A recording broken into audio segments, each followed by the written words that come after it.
Les amis, arrêtez tout.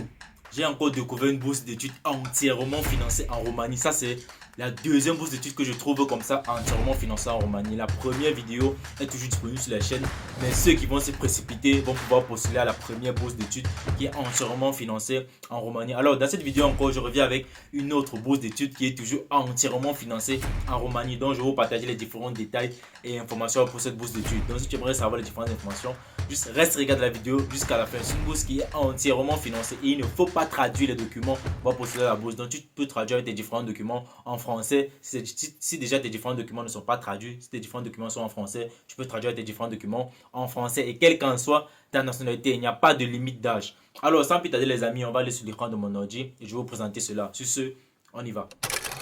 Cette bourse d'études qui est entièrement financée en Roumanie.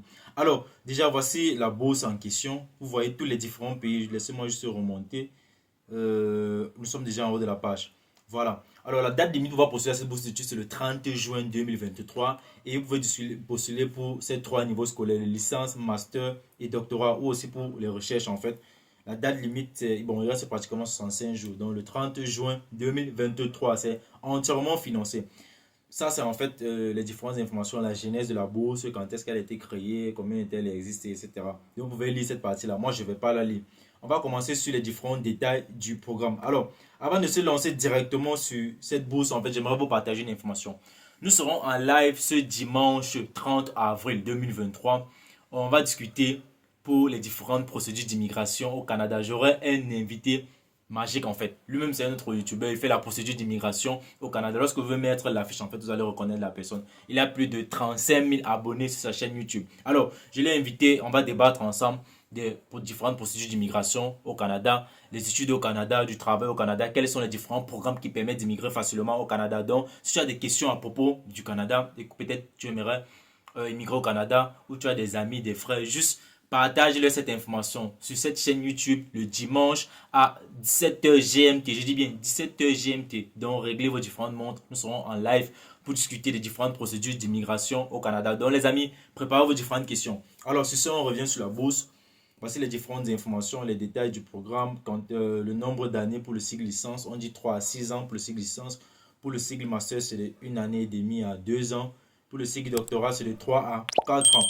Alors, quels sont les différents avantages de cette bourse d'études? La bourse, bon, si je vais lire le mot en anglais, c'est MIT en fait. C'est comme ça que MIT s'écrit en anglais. La bourse MIT du gouvernement romain. Alors, le premier avantage, c'est les frais de scolarité gratuits. Donc, vous ne payez pas de frais de scolarité. Le deuxième avantage, c'est l'hébergement. L'hébergement aussi, il est gratuit. Vous ne payez pas cela en fait.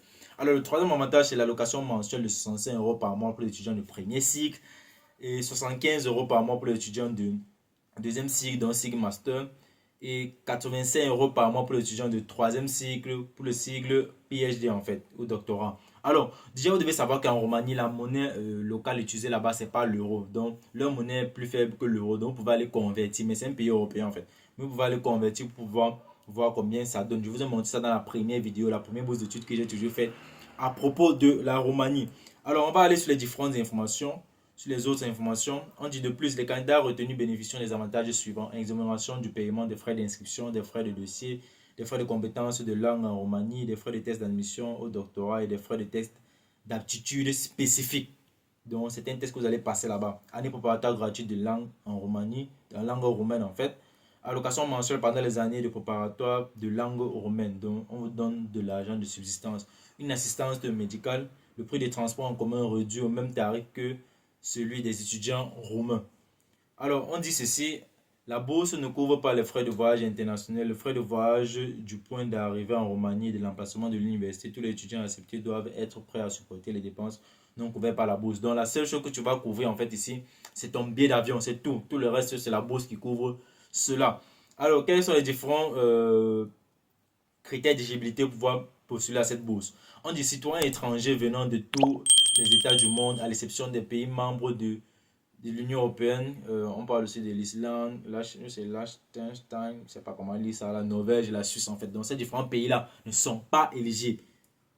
Alors, deuxième critère, les candidats doivent présenter des documents d'études délivrés par les établissements d'enseignement accrédités et reconnus et avoir de bons résultats. Troisième critère, être en bonne santé physique et mentale et avoir un certificat médical attestant qu'il est apte pour étudier et exempt de maladies contagieuses en fait. Donc, tu n'as pas de maladies contagieuses et que tu es en santé physique et mentale. Alors, quatrième critère, diplôme universitaire des candidats au programme de cycle licence doivent être titulaires d'un diplôme d'études secondaires. Master doivent être titulaires d'un diplôme de licence ou équivalent. Doctorat doivent être titulaires d'un diplôme de master en fait. Alors, être disposé à étudier en Roumanie pendant les durées du programme. Donc, toi qui postules pour la bourse, tu dois être éligible pour aller étudier en fait. Alors, on dit sixième critère, respecter les constitutions roumaines et les lois de l'État roumain. Donc, toi déjà qui compte aller étudier en Roumanie, tu dois respecter leurs lois et les différentes conditions et constitutions aussi. Se conformer au règlement intérieur de l'établissement d'enseignement dans lequel ils vont étudier. Alors, on dit que vous n'êtes pas éligible pour postuler à cette bourse si, voici les différentes conditions, est un citoyen d'origine roumaine qui fait partie de la communauté historique, blablabla. Donc, si tu fais partie de la Roumanie, si tu as une histoire avec la Roumanie, tu n'es pas éligible. A demandé à obtenir une forme de protection en Roumanie, n'est pas éligible. Un apatride dont la résidence sur le territoire de la Roumanie est officiellement reconnue par la loi. Bon, là aussi tu n'es pas éligible. Être membre de la famille du corps diplomatique ou consulaire, bon, là aussi tu n'es pas éligible. Est actuellement détenteur d'une bourse roumaine et postulant pour le sigle. Donc si tu as déjà une bourse d'études, donc allez vérifier ces différents critères-là. Je crois que vous, ça ne vous concerne même pas pour la majorité des personnes qui regardent ces différentes vidéos. Vous n'avez jamais mis les pieds en Roumanie. Donc, ces différents critères-là, ça ne vous regarde pas. On passe dessus, en fait. Alors, comment postuler? Ça, c'est la partie la plus essentielle. Quels sont les différents documents requis pour pouvoir postuler? Alors, comment postuler? Pour pouvoir postuler, c'est assez très simple. Vous allez juste constituer vos différents documents et l'envoyer à cet email-ci, l'email qui est en bleu. C'est bourse2023@dci.gov.ro. Donc, voici la liste des différents documents ici à constituer, mais je vais vous montrer cela directement sur le site de la bourse en question en elle-même en fait. Alors pour le site de la bourse, et n'oubliez pas les amis, je vous mettrai le lien. Je vous mets toujours en fait le lien des différentes bourses d'études comme premier commentaire épinglé. Donc allez vérifier cela après. C'est le premier commentaire épinglé. Pour ceux qui ont besoin d'un accompagnement pour cela, cette bourse d'études, c'est assez très simple aussi pour me contacter. Vous allez juste dans la partie description, vous allez voir le lien du groupe WhatsApp où on parle des différentes opportunités, où je partage certaines informations. Vous entrez le groupe, en fait, vous introduisez le groupe et vous me contactez inbox pour l'accompagnement en fait. Alors, voici les différentes informations. Voici le site de la bourse en question. Lorsque vous arrivez sur le site, c'est toujours les mêmes informations. On dit ministère de l'entrepreneuriat, du tourisme, bon, c'est le ministère MAT de la Roumanie, annonce le lancement du processus de sélection des dossiers, l'attribution, etc. Donc voilà les différentes informations. Et j'ai dit bien, vous pouvez candidater en 3 langues. En langue roumaine, en anglais et en français. Ils disaient cela, donc je vais vous montrer cela sur cette partie-là. Alors, où est le point où on dit vous pouvez candidater en 3 langues? Parce qu'il faut que vous lisez cela en fait. Où est cette partie-là? Déjà, je vais vous montrer même les différents formulaires. Vous allez voir les différents formulaires qui demandent de remplir. On va revenir un peu sur l'autre site. Je vais vous montrer les différents formulaires qui demandent de remplir sont dans ces 3 langues-là. En langue roumaine, anglais et français. Alors ici, il demande, voici le formulaire à télécharger. On va télécharger ce formulaire-ci. Et je vais ouvrir, vous allez voir, le formulaire est en 3 langues. Donc là, c'est déjà pour vous faire comprendre que vous pouvez postuler dans les 3 langues en fait. Ici, vous voyez, en l'entête, on a ministère, bon, le premier titre c'est en roumain, le deuxième titre c'est en anglais, le troisième titre c'est ministère de l'éducation. Donc c'est dans les 3 langues. Tous les différents formulaires sont dans les 3 langues. Donc voilà les formulaires à remplir. Tous les accompagnements, les amis, contactez-moi pour l'accompagnement. Toutes les différentes parties. C'est dans les 3 langues. Ici, vous pouvez lire. On dit actuel de. Ici, c'est écrit quoi? Alors, on dit premier de page du passeport qui doit être valable. Donc, c'est juste pour vous faire comprendre qu'il y a les différentes traductions sur ces différents formulaires dans les 3 langues. Alors, on va revenir sur le site en question. Et lorsque vous arrivez sur le site, les amis, voici la liste des différents documents à constituer. On dit ici, liste des différents documents requis pour déposer la candidature. Annexe 3 de la déclaration de responsabilité personnelle. Ça sont tous les différents formulaires que vous devez remplir. Les différents annexes ici. Ce que vous devez remplir, on a l'annexe 1, l'annexe 2, l'annexe 3. L'ordonnance concernant l'approbation de la procédure de sélection des dossiers et l'attribution des 40 bourses roumaines des citoyens étrangers d'États non membres de l'Union européenne. Donc, c'est tous les différents documents que vous devez remplir.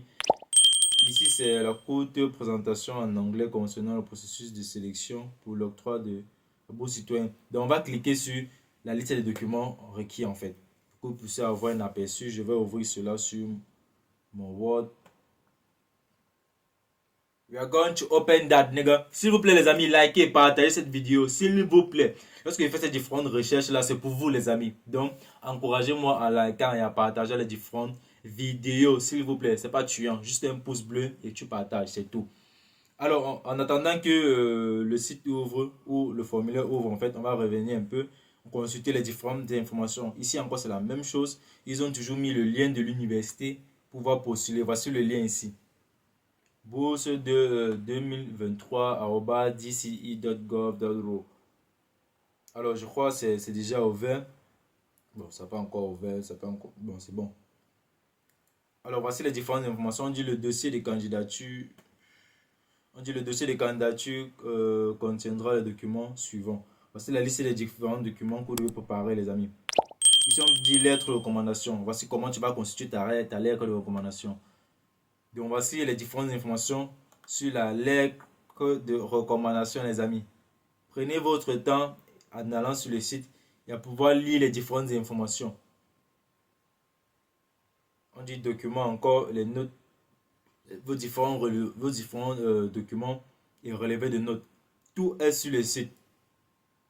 Si le candidat en dernière année, je devais lire. Ce sont des longs tests, donc je ne peux pas tout faire dans la vidéo. Sinon, la vidéo serait très longue, les amis. Vous voyez, ce sont de longs tests, en fait. Et dit encore, pour ceux qui veulent un accompagnement, contactez-moi. Il reste en moyenne 60 jours pour pouvoir postuler. Et dans tout ce que vous voulez faire, les amis, l'essentiel, c'est la préparation. Donc, n'attends pas la dernière minute pour aller sur le site et bricoler et envoyer ta candidature n'importe comment. Sinon, tu ne seras pas sélectionné, en fait. Eux-mêmes, ils le disent. Pour ceux qui postulent mal et que leur candidature n'est pas complète, en fait, vous serez directement éliminé. Votre candidature ne sera même pas lue. Donc, il y a tellement de documents demandés. Ici, demande, en fait, on va lire autre document demandé par le ministère de l'Éducation. Ça, c'est le 13e document.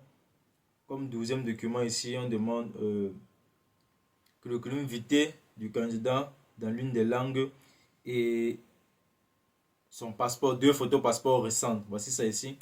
2 photos passeport récentes. Là, c'est le 12e document. Le 11e, on demande le curriculum vitae, le CV en fait. Le 10e document ici, on demande un certificat médical. Le 9e document, une carte d'identité dont la photocopie et la traduction certifiée. Si ce n'est pas en français, en anglais ou en roumain. Mais si c'est déjà en français, en anglais ou en roumain, tu n'as pas besoin de traduire. Alors ici encore, comme 8e document, il demande une photocopie des 2 premières pages du passeport. 7e document, il demande numéro 7.